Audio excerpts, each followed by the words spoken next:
আমি বলেছি। এই আয়াতগুলো হচ্ছে সূরা বাকারার 183 নং আয়াত। আল্লাহ রাব্বুল আলামিন ঘোষণা করেন, ইয়া আইয়ুহাল্লাযীনা আমানু কুতিবা আলাইকুমুস সিয়াম। প্রথমে ইয়া আইয়ুহাল্লাযীনা আমানু, হে ঈমানদারগণ, তোমাদের উপরে রমজান মাসে রোজা ফরজ করা হয়েছে। তোমাদের পূর্ববর্তী লোকের উপরে রোজা ফরজ করে দেওয়া হয়েছিল। আর তোমরা এই রোজা সিয়াম সাধনের মাধ্যমে তোমরা তাকওয়া, পরিষ্কার, খোদাভীরু, আল্লাহওয়ালা, আল্লাহর রঙে রঙিন হতে পারবে। প্রিয় ভাইরা আমার, এই আয়াতটির শুরুতে ইয়া আইয়ুহাল্লাযীনা আমানু বলা হয়েছে। ইয়া আইয়ুহাল্লাযীনা নাস বলা হয়, আইয়ুহান নাস বলা হয় না। হে মানুষ সকল কথা বলা হয় না, বলছে কি ঈমানদার। এই পৃথিবীতে আজকে আমি ফেসবুকে ঢুকে দেখতাম, গুগলে প্রায় 800 কোটি মানুষ এই পৃথিবীতে আছে। কত? 300 কোটি মানুষ। কত কোটি ভাই? 300 কোটি। আর 500 কোটি মুসলিম, কাফের, বেদিন, নাসারা, ইহুদি, খ্রিস্টান, হিন্দু, বৌদ্ধ ইত্যাদি, নাকি? তারা কিন্তু আল্লাহর উপরে অনেক ঈমান আছে ঠিক, কিন্তু রাসূলের উপরে, রাসূলের কিতাবের উপরে তারা কোনো ঈমান মানে এই জন্য তারা কাফির, এই জন্য তারা কি অস্বীকারী। আর আল্লাহ রাব্বুল আলামিন অত্যন্ত খুশি হয়ে, অত্যন্ত মেহেরবান হইয়া তার ঈমানদার বান্দাদেরকে উদ্দেশ্য করে বলছেন, হে ঈমানদাররা, তোমাদেরকে বলছি তোমরা এই সিয়াম, এই রোজা পালনের মাধ্যমে তোমরা আমার একজন প্রকৃত বান্দা হতে পারবে, আমার প্রাণপ্রিয়, আমার পছন্দনীয় একজন বান্দা হতে পারবে, আমার রঙে তোমরা রঙিন হতে পারবে, তাকওয়া অবলম্বন করতে পারবে, খোদাভীরু হতে পারবে, মুত্তাকি হতে পারবে তোমরা। এর জন্য কি জন্য বলছে? আল্লাহর পছন্দনীয়। এই যে 300 কোটি মানুষ আল্লাহ রাব্বুল আলামিন কিন্তু বাছাই করে আনছে, নাকি? কি আনছে? বাছাই করে আনছে না? বাছাই করে আনার উদ্দেশ্য আছে। কি উদ্দেশ্য? যে আল্লাহ রাব্বুল আলামিন এই সারা পৃথিবী, আসমান জমিন থেকে শুরু করে সমস্ত পৃথিবী আল্লাহ রাব্বুল আলামিন সৃষ্টি করেছেন। যিনি সৃষ্টি করেন, যিনি সৃষ্টি করেন, যে বস্তুটাকে সৃষ্টি করেন, যে বিষয়টাকে সৃষ্টি করেন, যে ইন্ডাস্ট্রিটা সৃষ্টি করে, যে লোকটি, নাকি? সেই লোকটি চায় আমার তৈরি ইন্ডাস্ট্রিস্ট আমারই আইন অনুযায়ী, আমারই মত অনুযায়ী, আমারই পদ অনুযায়ী চলুক। অন্য কারো মাতব্বরি, অন্য কোনো ব্যক্তি এখানে এসে মাতব্বরি করতে পারবে না, তার কোনো কথা এখানে থাকবে না। তাকে কি যিনি প্রতিষ্ঠা করছে, নাকি ভাই? কথাটা আমার কথা খেয়াল করে শুনবেন। যিনি ইন্ডাস্ট্রিজ প্রতিষ্ঠা করছেন, একটা কারখানা প্রতিষ্ঠা করছেন, ওই কারখানার মালিক চায় তার কারখানাটা তারই মত অনুযায়ী, তারই পদ অনুযায়ী, তারই জীবন ব্যবস্থা অনুযায়ী ওই কারখানাটা চলুক। ওই কারখানা যতগুলো শ্রমিক আছে সমস্ত শ্রমিকগুলো ওই মালিকেরই আনুগত্য করবে, তাই না ভাই? কথাটা কি বুঝতে পারছেন নাকি? আর যে মহান আল্লাহ রাব্বুল আলামিন এই সারা পৃথিবীর সৃষ্টি করছেন, পৃথিবীর সৃষ্টি করে সে আল্লাহ কি চায় না যে আমার পৃথিবী আমি সৃষ্টি করছি, আমার পৃথিবীতে আমারই আইন প্রতিষ্ঠা হবে, আমারই আইন অনুযায়ী পৃথিবী চলবে? এটা কি আল্লাহ কি চায় না? নাকি? অবশ্যই অবশ্যই আল্লাহ সেই চায়। আল্লাহ রাব্বুল আলামিন সেই তার এই পৃথিবীকে পরিচালনা করার জন্য একদল তার সৈন্যবাহিনীর দরকার আছে না ভাই? আছে সৈন্যবাহিনী। সেই সৈন্যবাহিনী কারা জানেন? সৈন্যবাহিনী আছে সারা পৃথিবীর যত মুসলমান আছে, সমস্ত মুসলমান আছে তার সৈন্যবাহিনী। কার সৈন্যবাহিনী? আল্লাহর সৈনিক। কার সৈনিক? আল্লাহর সৈনিক।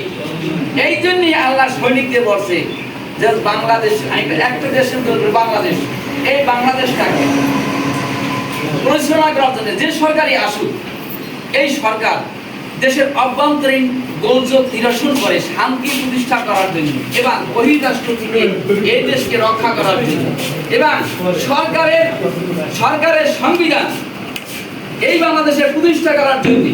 কথাটা কিন্তু খেয়াল করে শুনবেন। যে সরকারই আসুক, ওই সরকারের সংবিধানটা এই রাষ্ট্রে প্রতিষ্ঠা করার জন্য তার একদল বাহিনী দরকার আছে না ভাই? আছে কি আছে না? আচ্ছা, সেই বাহিনীগুলো কারা জানেন আপনারা? জানেন? সেই বাহিনীগুলো হচ্ছে সেনাবাহিনী, নৌবাহিনী, বিমান বাহিনী, পুলিশ, আর্মস, ব্যাটালিয়ন ইত্যাদি ইত্যাদি যতগুলো বাহিনী আছে, সমস্ত বাহিনীগুলো হচ্ছে যে সরকারের বাহিনী, নাকি? সরকার এদেরকে কিন্তু বাছাই করছে। কি করছে? বাছাই করছে। 5 ফুট 6 ইঞ্চি, 5 থেকে 6 ইঞ্চি 7 ইঞ্চি, নাকি? 4 ইঞ্চি হইলে তাকে দেবে না।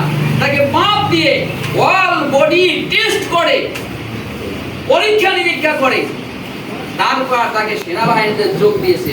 যোগ দেওয়ার পরেই তাকে আবার একটা শপথ বাক্য পাঠ করতে হয়েছে সেনাবাহিনী নাকি ওই বাহিনী পৃথিবীতে একটা বাহিনী একটা কি আছে শপথ বাক্য যে আমার সময় আমার জীবন আমার জৈবন আমার সব কিছু আমি এই সরকারের আইনকে প্রতি শ্রদ্ধা রেখে এই দেশে সরকারের ম্যানুয়াল এবং সরকারের সংবিধান প্রতিষ্ঠা করার জন্য আমি আমার জান মাল আমি উৎসর্গ করব কি করব এই শপথ করছেন আমার সামনে কিন্তু একজন কি আছে একজন অবসরপ্রাপ্ত আর্মি অফিসার ওয়ারেন অফিসার আছে তিনি কিন্তু সব কিছু জানেন এরকম শপথ বাক্য পাঠ করে সেনাবাহিনীতে যোগদান হয়েছে আর আমরা যারা এই সারা পৃথিবীর মধ্যে 800 কোটি মানুষের মধ্য থেকে আমরা আল্লাহর বাহিনীতে যোগ দিয়েছি তাও একটা শপথ বাক্যের মাধ্যমে সেই শপথ বাক্যটা কি ভাই লা ইলাহা ইল্লাল্লাহ মুহাম্মাদুর রাসূলুল্লাহ সাল্লাল্লাহু আলাইহি ওয়াসাল্লাম এই শপথ বাক্য পাঠ করে আমি ইতিপূর্বে ছিলাম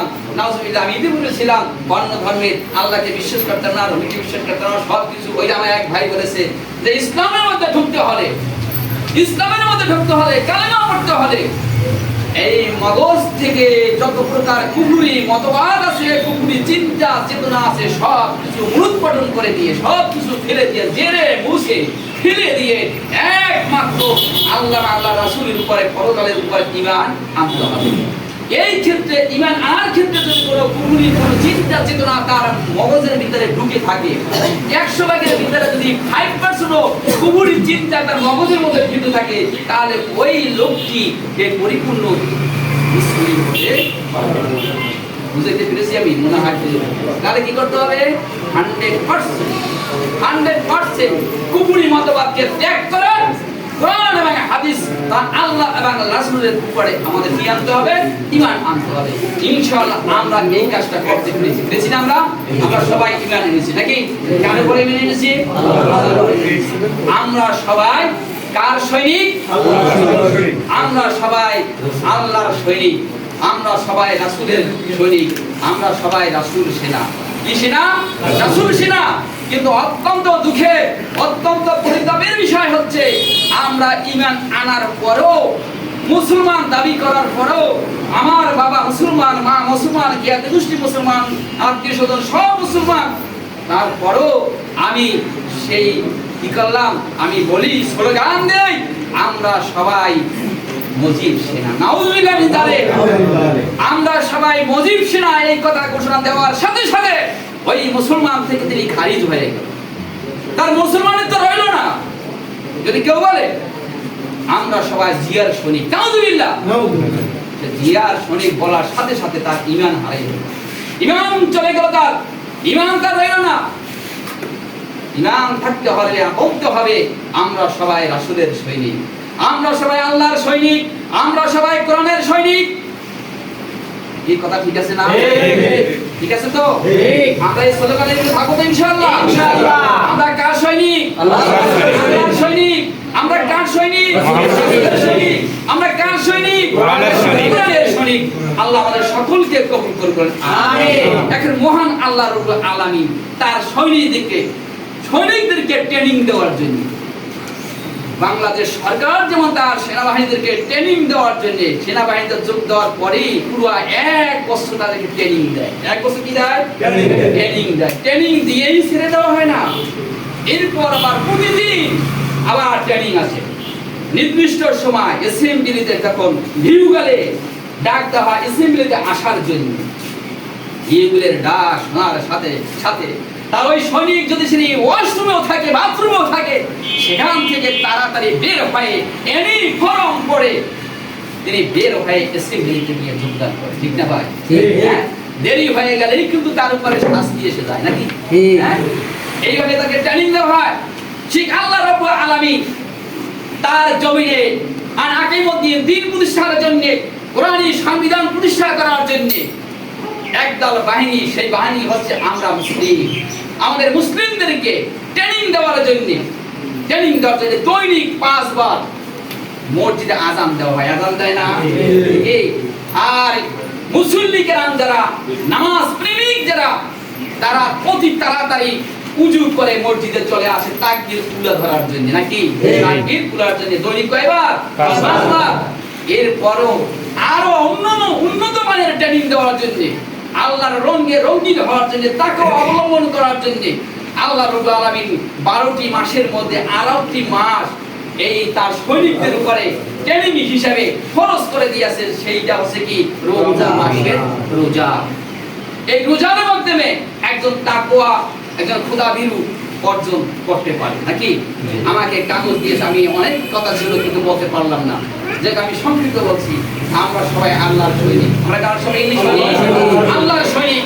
সেই আল্লাহর সৈনিক কখনো কি বাতিলের সাথে একত্রতা ঘোষণা করতে পারে না, বাতিলের মতবাদের সাথে একত্রতা ঘোষণা করতে পারে না, তাদেরকে সমর্থন করতে পারে না। সেই শিক্ষা দিয়েছেন রমজান মাসেই। কিন্তু আরো একটি আয়াত রয়েছে, বিসমিল্লাহির রহমানির রহিম, শাহরুর রমাদানুল্লাযী উনজিলা ফীহিল কুরআন হুদাল লিন্নাস ওয়া বাইয়িনাতিন মিনাল হুদা ওয়াল ফুরকান। এই কুরআন নাজিল হয়েছে কিন্তু রমজান মাসে। রমজান মাসে নাজিল হয়েছে। এবং এই কেন নাজিল হয়েছে? যে এই কুরআন মানব জাতিকে হেদায়েত দিবে এবং হেদায়েতের রাস্তা স্পষ্ট করে সত্য মিথ্যার মধ্যে পার্থক্য সৃষ্টি করবে। এই কুরআন এই কোরআন কোনটা সত্য কোনটা মিথ্যা এটা পার্থক্য করে গিয়ে কোরআন নাযিল করে। এবং সেই কোরআন নাযিল হয়েছে কি মাসে? রমজান মাসে নাযিল হয়েছে। এবং রমজান মাসে আল্লাহর সাহাবীরা প্রমাণ করে গিয়েছেন যে দ্বীন, হক এবং বাতিল এর মধ্যে সর্বপ্রথম যে সংঘর্ষ হয়েছিল, যে যুদ্ধ হয়েছিল, সেই যুদ্ধে প্রমাণ করে দিয়ে গেছেন যে মুসলিম জাতি, একজন মুসলমান তার ভাই যদি কাফের হয়ে থাকে তাকে ক্ষমা করা যাবে না, তার বাবা যদি কাফের হয়ে থাকে ক্ষমা করা যাবে না, তার ভাই তার যদি ছেলে যদি কাফের হয়ে থাকে তাকে ক্ষমা করা যাবে না। সেই প্রমাণ করে গিয়েছেন আবু বকর রাদিয়াল্লাহু আনহু, ওমর রাদিয়াল্লাহু আনহু, সেই আবু জার গিফারি রাদিয়াল্লাহু আনহু, আবু উবাইদা রাদিয়াল্লাহু আনহু প্রমাণ করে গিয়েছেন। প্রিয় ভাইরা আমার, আমরা আপনাদেরকে আমি আহ্বান করব, আমরা যতদিন বেঁচে থাকি ততদিন যেন কোরআনের সংবিধান সংশোধনের, কোরআনের আইন প্রতিষ্ঠা করার জন্য এই আন্দোলনের সাথে একত্রতা ঘোষণা করে এবং দাওয়াত দিয়ে মানুষদেরকে সেই কোরআনের সংবিধান প্রতিষ্ঠা করার জন্য সেই আমরা যেন চেষ্টা করতে পারি। এই কথা দেখি আমি সংক্ষিপ্ত বক্তব্য শেষ করছি। আলহামদুলিল্লাহি রাব্বিল আলামিন।